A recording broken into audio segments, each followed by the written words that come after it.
नमस्कार, मी गायत्रीज किचन कटामध्ये आपल्या सर्वांचं खूप खूप स्वागत. आज आपण काकडीचे थालीपीठ करणार आहोत. त्यासाठी सर्वप्रथम मी गव्हाचं पीठ, ज्वारीचं पीठ आणि थोडंसं बेसन घेतलेलं आहे. आता त्यामध्ये मीठ, हळद,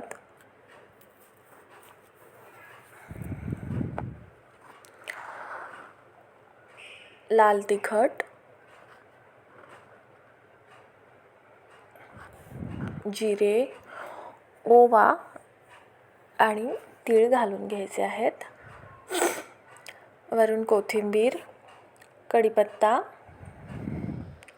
थोडेसे मी हिरव्या मिरचीचे तुकडे पण घातलेले आहेत बारीक. तुम्ही त्यामध्ये लसूण पण घालू शकता. थोडासा हिंग.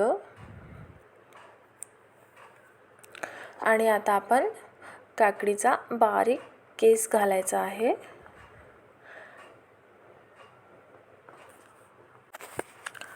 काकडी स्वच्छ खिसून धुवून घेतलेली होती मी. आणि आता हे सर्व मिश्रण आपण एकजीव करून घ्यायचं आहे.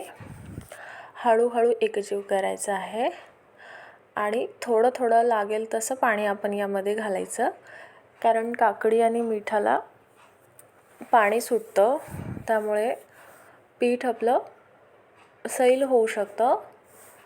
त्यामुळे आपण पाणी थोडं थोडं घालून घट्टसर भिजवून घ्यायचं आहे. आणि आता थोडंसं मी तेल लावत आहे. त्याला अगदी किंचित तेल लावायचं आहे. आणि आता हे छान प्रकारे आपलं पीठ भिजवून झालेलं आहे. याला 10 ते 15 मिनटं झाकून ठेवायचं आहे.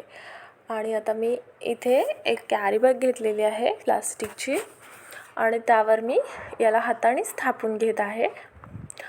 कॅरी बॅगमुळे काय होईल, खाली चिटकणार नाही, नाहीतर हे चिटकेल जमिनीला, पोळपाटला चिटकेल हे.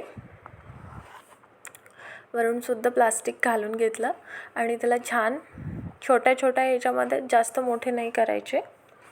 आणि व्यवस्थित पहा, मी तुम्हाला दाखवते आहे तशा पद्धतीने त्याला थापून घ्यायचं आहे. आणि आता याला छिद्र पाडून घ्यायचं आहे. छोटे छोटे आपल्याला हवे तितके छिद्र आपण पाडून घेऊ शकतो.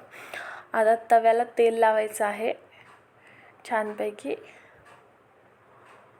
आणि हे थालीपीठ आपण तव्यावर टाकूयात. आणि आता झाकण ठेवायचं आहे. 5 मिनटं याला छान वाफ येऊ द्यायची. आणि नंतर दोन्हीकडून सुद्धा व्यवस्थित भाजून घ्यायचं. हे अशा पद्धतीने थालीपीठ केले तर फार लवकर होतात. अतिशय सुंदर थालीपीठ झालेलं आहे. पहा, मी प्लेटमध्ये काढून दाखवते. अतिशय छान लागतात खायला, खुसखुशीत. रेसिपी आवडली असेल तर लाईक, शेअर, सबस्क्राईब नक्की करा. थँक्यू.